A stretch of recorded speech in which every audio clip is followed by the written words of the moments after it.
Hi, hello, namaste, welcome back to my channel Jai Shri Ram Classes for 10th. In last class, we have studied about the three Carnatic wars. Now, today we are going to study about the Robert Clive.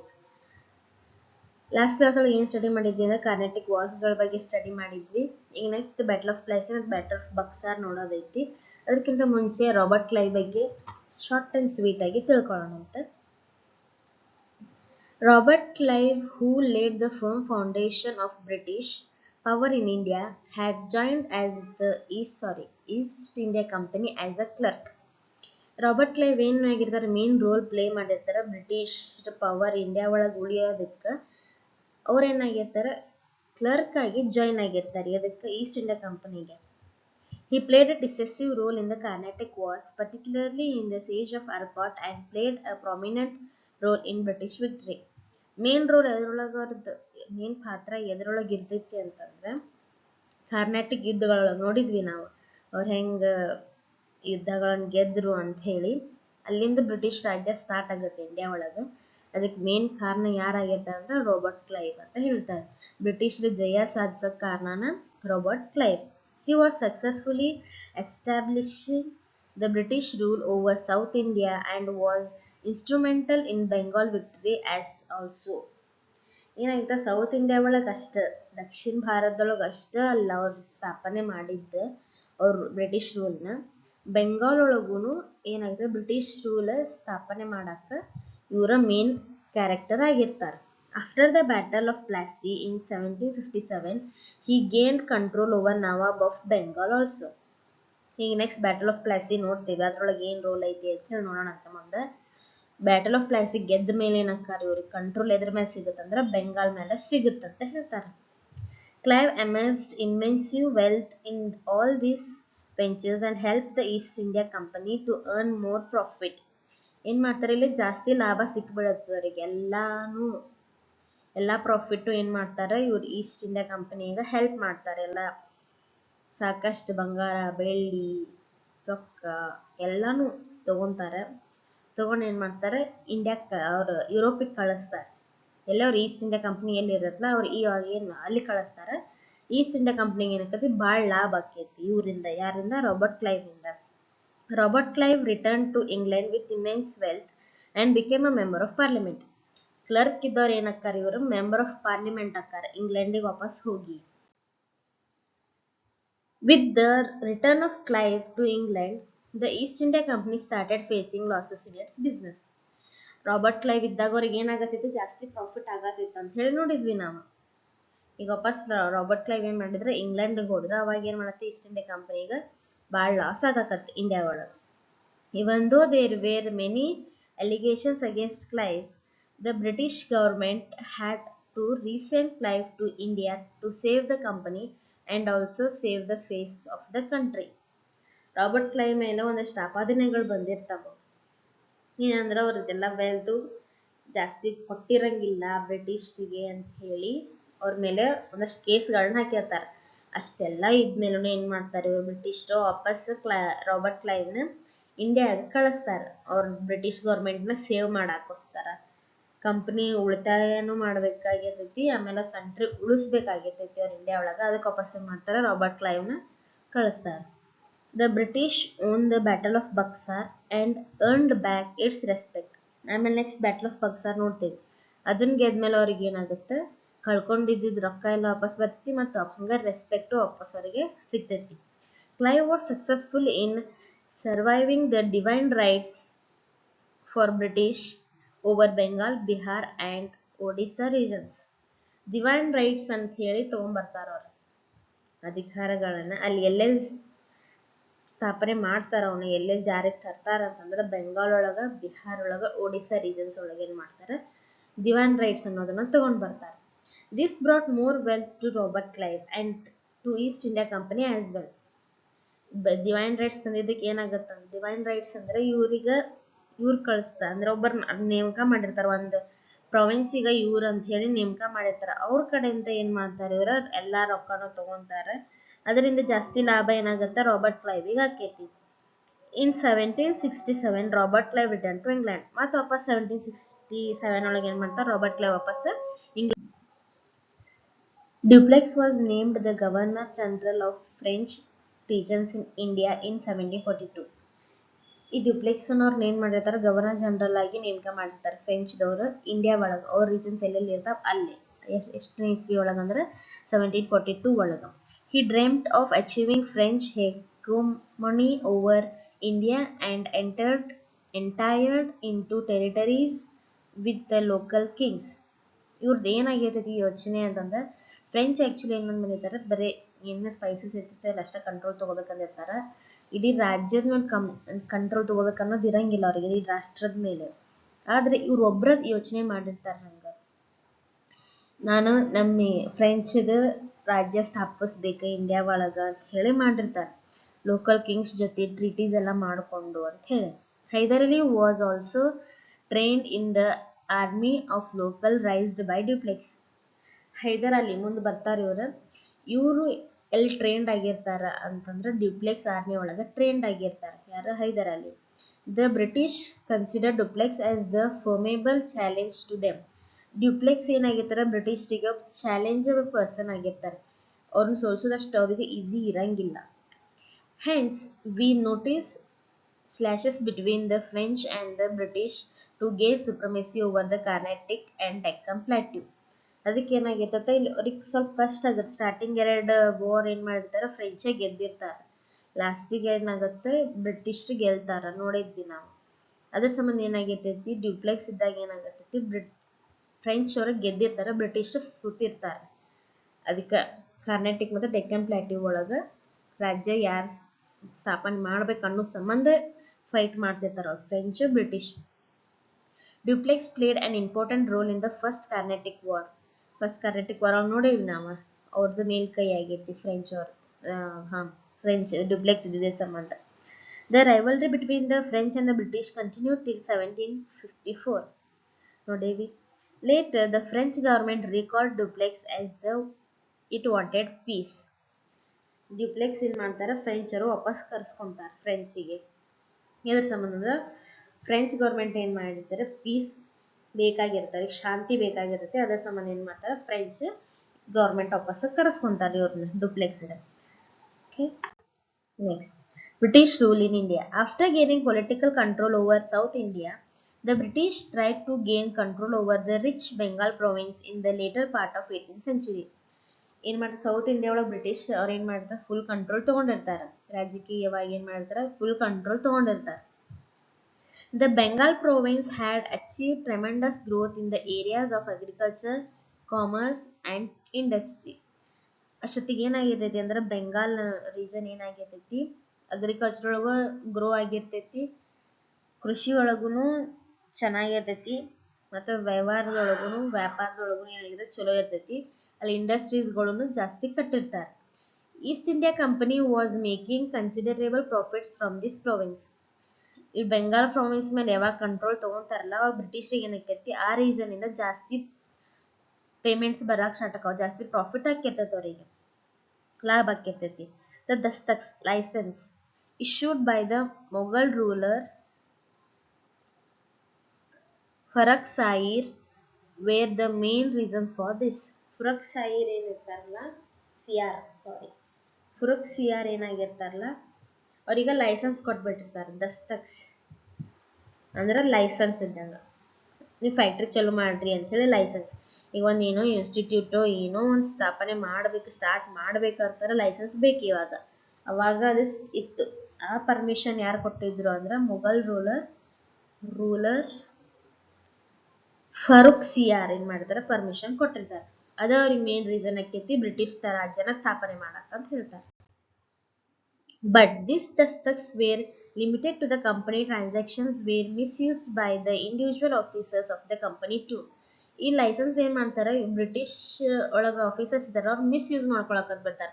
ಒಂದ್ limit ಮಟ್ಟ ಇರ್ತಾವ transaction, ಆದ್ರೆ ಇವ್ರು ಏನ್ ಮಾಡ್ತಾರ, ಆ limit ಮೀರಿ transactions ಎಲ್ಲ ಮಾಡ್ಕೊಂಡು ತಮಗ್ ಲಾಭ ಮಾಡ್ಕೊತಿರ್ತಾರೆ individual officers. This resulted in a huge loss to the Bengal government. Bengal government ಏನಾಕತಿ, ಲಾಸ್ ಆಗಕ್ಕೆ ಸ್ಟಾರ್ಟ್ ಆಗ್ಬಿಡ್ತೈತಿ. ಲೈಸೆನ್ಸ್ ಕೊಟ್ಟೇವೆ ಅಂತಂದ್ರೆ ಅವ್ರು ಟ್ಯಾಕ್ಸ್ ಕಟ್ಟಬೇಕು. ಅವ್ರ ಆ ಟ್ಯಾಕ್ಸ್ ಕಟ್ಟುವಾಗ ಏನ್ ಮಾಡ್ತಾರೆ ಇವರು ಮೋಸ ಮಾಡಿ ಜಾಸ್ತಿ ಲಾಭ ಏನ್ ಮಾಡ್ತಿದಾರೆ ಫ್ರೆಂಚ್ ಈಸ್ಟ್ ಇಂಡಿಯಾ ಕಂಪ್ನಿನ ತಗೊಂತಿದ್ದಾರೆ. ಇಂಗ್ಲಿಷ್ ಈಸ್ಟ್ ಇಂಡಿಯಾ ಕಂಪ್ನಿ ಏನ್ ಮಾಡ್ತಿದ್ದಾರೆ ಜಾಸ್ತಿ ಲಾಭ ತಗೊಂತಿರ್ತಾರೆ. ಅವಾಗ ಏನಾಗುತ್ತೆ ಬೆಂಗಾಲ್ ಗೌರ್ಮೆಂಟಿಗೆ ಲಾಸ್ ಆಗುತ್ತೆ. Hence all the nawabs from Murshid Ali Khan to Alivardi Khan opposed such misuse. ಇವ್ರು ಮಿಸ್ಯೂಸ್ ಯೂಸ್ ಮಾಡ್ಕೊಂಡಿರ್ತಾರೆ. ಎಲ್ಲಾ ನವಾಬ್ಸ್ಗಳು ಇದರೊಳಗೆ ಅದಾರಲ್ಲ ಬೆಂಗಾಲ್ ಒಳಗ ಅವರೆಲ್ಲ ವಿರೋಧಿಸ್ತಾರೆ, ನೀವು ಎಲ್ಲ ಮಿಸ್ಯೂಸ್ ಮಾಡ್ಕೊಳಕತ್ತೀರಿ ಅಂತ ಹೇಳಿ. This led to the confrontation between the nawabs and the company. ಅವಾಗ ಏನಾಗುತ್ತೆ ಮತ್ತೆ ವಾರ್ ಸ್ಟಾರ್ಟ್ ಆಕಾವ್. ಕಂಪನಿ ಮತ್ತೆ ನವಾಬ್ಗಳ ಜೊತೆಗೆ ಏನಾಗುತ್ತೆ ಮತ್ತೆ ಯುದ್ಧಗಳು ಸ್ಟಾರ್ಟ್ ಆಕಾವ್. This resulted the two crucial wars which charted as a decisive course to Indian history. ಇವ ಮೇನ್ ಎರಡು ರೀಸನ್ ಆಕಾವ್. ಎರಡು ಬ್ಯಾಟಲ್ ನಡೀತಾವ, ಎರಡು ಯುದ್ಧ ನಡೀತಾವ. ಅವ ಯಾವಂದ್ರೆ ಬ್ಯಾಟಲ್ ಆಫ್ ಬಕ್ಸಾರ್ ಮತ್ತೆ ಬ್ಯಾಟಲ್ ಆಫ್ ಪ್ಲಸ್ಸಿ. ಈ ವಾರ್ಗೆ ಏನಾಕವ ಬ್ರಿಟಿಷರಿಗೆ ಫುಲ್ ಸ್ಟ್ರಾಂಗ್ ಆಗಿ ಇಂಡಿಯಾ ಒಳಗ ಅವ್ರ ರಾಜ್ಯ ಸ್ಥಾಪನೆ ಮಾಡಕ ದಾರಿ ಸಿಕ್ಕಿಬಿಡ್ತೈತಿ ಇವೆರಡು ಬ್ಯಾಟಲ್ ಇಂದ. ಅವಾಗ ಇಂಡಿಯನ್ ಹಿಸ್ಟ್ರಿ ಏನಾಗುತ್ತೆ ಟೋಟಲಿ ಚೇಂಜ್ ಆಗ್ಬಿಡ್ತೈತಿ. ಜಾಸ್ತಿ ರೂಲ್ ಯಾರ್ದು ಬರ್ತೈತಿ ಬ್ರಿಟಿಷ್ ರೂಲ್ಸ್ ಬರ್ತೈತಿ ಅವಾಗ. No this Dastaks, a license that could assure anyone to import and export without paying any tax and transport goods anywhere. ಇಲ್ಲಿ ಟ್ಯಾಕ್ಸ್ ಕಟ್ಟಹಂಗಿಲ್ಲ ಅಂದಿರ್ತಾರೆ. ಅಂದ್ರೆ ಏನೋ ಮಾಡ್ಯಾರಂದ್ರೆ ಅವ್ರಿಗೆ ಲಾಭ ಆಗ್ಬೇಕಲ್ಲ ಗೌರ್ಮೆಂಟಿಗೆ, ಅವ್ರ ಸಂಬಂಧ ಸ್ವಲ್ಪ ಇಸ್ಕೊಂತಿರ್ತಾರೆ. ಫುಲ್ ಏನು ಆಪರಿ ಏನು ಇಸ್ಕೊಳ್ಲಾರ್ದ ಇರಂಗಿಲ್ಲ, ಇಸ್ಕೊಂಡಿರ್ತಾರೆ. ಇಲ್ಲೇ ಎಕ್ಸ್ಪೋರ್ಟ್ ಮತ್ತು ಇಂಪೋರ್ಟ್ ಏನಾಗುತ್ತೆ ಫ್ರೀ ಇರ್ತೈತಿ. ಅಲ್ಲಿ ಆಮೇಲೆ ಎಲ್ಲ ಗೂಡ್ಸ್ ಇರ್ತಾವಲ್ಲ ಅವಾಗ ಪೇ ಮಾಡಬೇಕಾಗಿರ್ತೈತಿ. ಇಲ್ಲಿ ನೋಡ್ಬೋದು ಅಲಿವರ್ದಿ ಖಾನ್, ಸಿರಾಜುದ್ದೌಲಾ, ಮೀರ್ ಜಾಫರ್, ನಿಜಾಮುದ್ದೀನ್ ಅಲಿ ಖಾನ್ ಇವರಿಷ್ಟೂರು ಅಪೋಸ್ ಮಾಡ್ತಾರ ಅವನಿಗೆ. ಯಾರಿಗೆ? ಬ್ರಿಟಿಷ್ ಈಸ್ಟ್ ಇಂಡಿಯಾ ಕಂಪನಿಗೆ. ಬ್ಯಾಟಲ್ ಆಫ್ ಪ್ಲೆಸ್ಸಿ 1757 ಒಳಗೆ ಏನಾಗುತ್ತೆ ಬ್ಯಾಟಲ್ ಆಫ್ ಪ್ಲೆಸ್ಸಿ ನಡೀತೈತಿ. ಯಾಕಾಗತ್ತಂದ್ರೆ ಅಲಿವರ್ದಿ ಖಾನ್ ಅನ್ನೋರು ಏನಾಗಿರ್ತಾರ ನವಾಬ್ ಆಫ್ ಬೆಂಗಾಲ್ ಆಗಿರ್ತಾರೆ. ಅವರು 1756 ಒಳಗ ಸಾಯ್ತಾರೆ.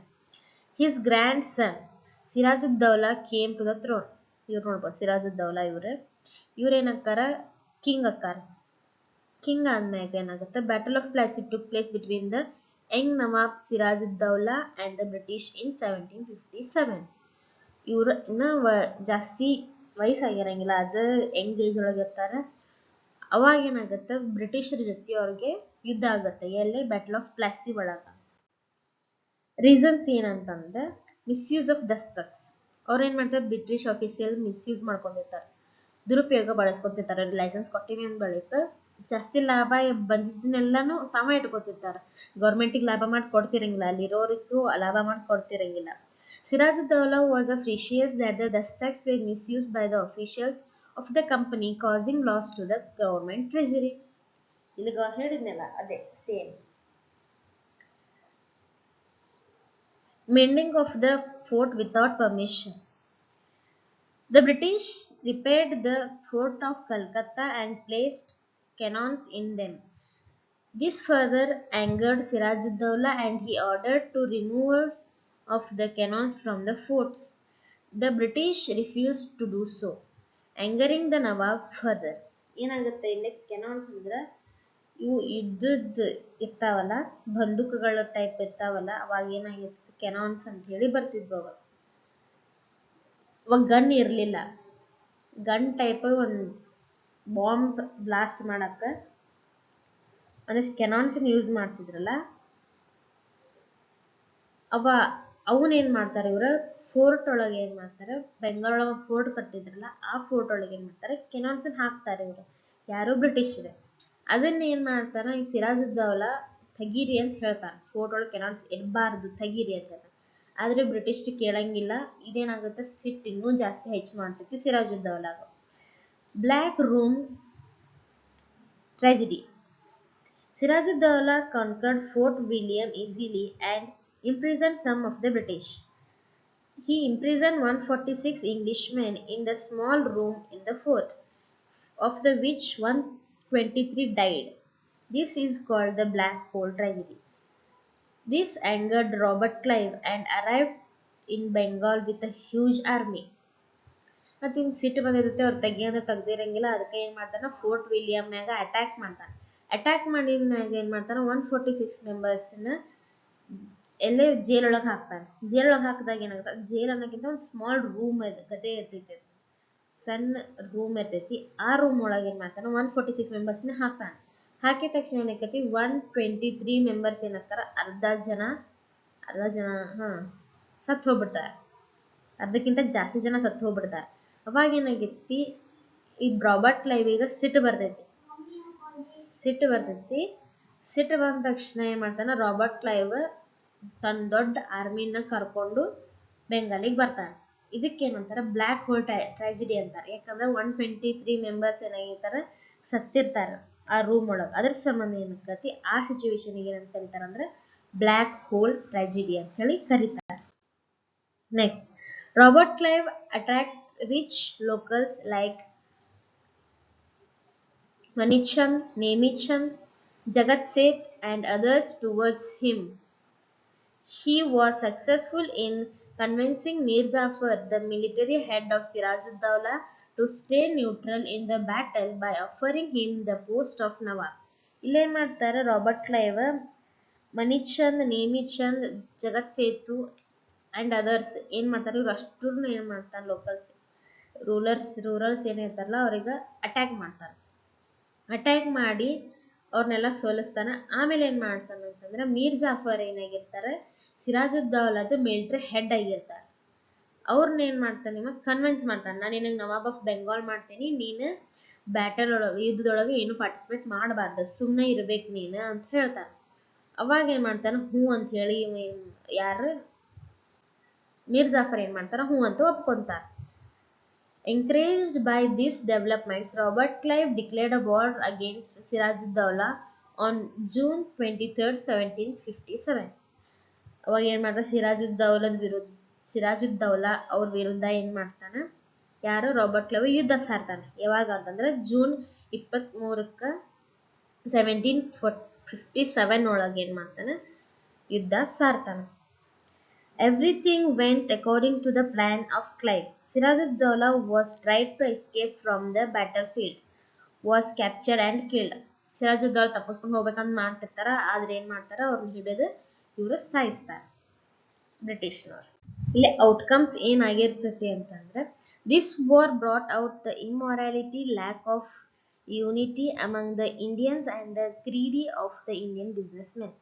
ಇಲ್ಲೇನಾಗಿರ್ತೈತಿ, ಎಲ್ಲರೂ ಒಟ್ಟಾಗಿರ್ತಾರ, ಎಲ್ಲರಿಗೂ ಒಬ್ರನ್ನೊಬ್ರಿಗೆ ಅರ್ಥ ಆಕಿರ್ತೈತಿ, ಇವ್ರಿಗೆ ಹಿಂಗ್ ಮಾಡಬಾರ್ದು ಹಂಗ್ ಮಾಡಬಾರ್ದು, ಮೊರಾಲಿಟಿ ಭಾಳ ಇರ್ತಿತ್ತು. ಆದ್ರೆ ಈ ಯುದ್ಧದಿಂದ ಏನಾಗತ್ತೆ, ಮೊರಾಲಿಟಿ ಅನ್ನೋದು ಎಲ್ಲರದ್ರೊಳಗೂ ಹೋಗ್ಬಿಡ್ತೈತಿ. ಮತ್ತೆ ಎಲ್ಲರೂ ಒಟ್ಟಾಗಿರ್ತಿದ್ರು, ಒಗ್ಗಟ್ಟಾಗಿರ್ತಿದ್ರು. ಆ ಒಗ್ಗಟ್ಟು ಕೂಡ ಏನಾಗತ್ತೆ, ಒಡೆದು ಹೋಗ್ತೈತಿ ಈ ಯುದ್ಧದಿಂದ ಇಂಡಿಯನ್ಸ್ ಒಳಗೆ. ಆಮೇಲೆ ಇಂಡಿಯನ್ ಬಿಸ್ನೆಸ್ ಮೆನ್ಸಿಗೆ ಏನಾಗುತ್ತೆ ಅಂತಂದ್ರೆ, ರೊಕ್ಕ ಜಾಸ್ತಿ ಬರೋ ಪ್ರಾಫಿಟ್ ಆಸೆ ಜಾಸ್ತಿ ಹುಟ್ಟು ಬಿಡ್ತೈತಿ. ನಾ ಜಾಸ್ತಿ ರೊಕ್ಕ ಮಾಡ್ಬೇಕು ಅನ್ನೋದು ಏನಾಗುತ್ತದೆ, ಇಂಡಿಯನ್ ಬಿಸ್ನೆಸ್ ಮೆನ್ ಒಳಗೆ ಹುಟ್ಟು ಬಿಡ್ತೈತಿ. ಆಮೇಲೆ Mir Qasim became the nawab of Bengal. Mir Qasim ಏನ್ ಮಾಡ್ತಾರ, ಅವ್ರು ಹೇಳಿದಂಗ ಮೀರ್ ಜಾಫರ್ ಇನ್ನ ನವಾಬ್ ಆಫ್ ಬೆಂಗಾಲ್ ಮಾಡ್ತಾರ, ಯಾರು ಬ್ರಿಟಿಷರು. The company gained exclusive rights to trade in Bengal. ಕಂಪ್ನಿಗೆ ಏನಾಗುತ್ತೆ, ಕಂಪ್ಲೀಟ್ ಕಂಟ್ರೋಲ್ ಸಿಕ್ಬಿಡ್ತೈತಿ ಅದರ ಮೇಲೆ, ಟ್ರೇಡ್ ಮೇಲೆ. ಬೆಂಗಾಲ್ ಒಳಗೆ ಟ್ರೇಡ್ ಮಾಡಕ್, ವ್ಯಾಪಾರ ಮಾಡಕ್ ಏನಾಗುತ್ತೆ, ಕಂಪ್ಲೀಟ್ ಫ್ರೀಡಮ್ ಸಿಕ್ಬಿಡ್ತೈತಿ ಕಂಪನಿಗೆ. Mir Jafar had to pay rupees 17 crores and 17 lakhs to Siraj-ud-Dawla as the war indemnity for the attack of Fort William. Fort William ಯಾರು ಅಟ್ಯಾಕ್ ಮಾಡಿರ್ತಾರೆ, ಸಿರಾಜುದ್ದೌಲಾ ಅಟ್ಯಾಕ್ ಮಾಡಿರ್ತಾರ ಅಂತ ನೋಡಿದ್ವಿ. ಸಿರಾಜುದ್ದೌಲಾ ಅವ್ರು ಅಟ್ಯಾಕ್ ಮಾಡಿದ್ದಕ್ಕೆ ಮೀರ್ ಜಾಫರ್ ಏನ್ ಮಾಡ್ಬೇಕು, ಕಂಪನಿಗೆ 70 crores and 70 lakhs rupeesನ ಕಂಪೆನ್ಸೇಟ್ ಆಗಿ ಕೊಡಬೇಕಾಗಿರ್ತೈತಿ. In the nutshell, Mir Jafar became the victim of the company and its employees. ಇಲ್ಲಿ ಇಷ್ಟೆಲ್ಲ ಕೊಟ್ಟರು ಏನ್ ಮಾಡ್ತಾರೆ, ಮೀರ್ ಜಾಫರ್ನ ಕ್ರಿಮಿನಲ್ ಆಗಿ ನೋಡ್ತಾರ, ವಿಕ್ಟಿಮ್ ತರ, ಅಪರಾಧಿ ತರ ನೋಡ್ತಾರ. ಮೀರ್ ಜಾಫರ್ನ ಅಪರಾಧಿ ತರ ನೋಡ್ತಾರೆ ಯಾರು, ಕಂಪನಿ ಮತ್ತು company employees. Even though the treasury went bankrupt due to this greedy nature, the greediness of the company and its official was never satisfied.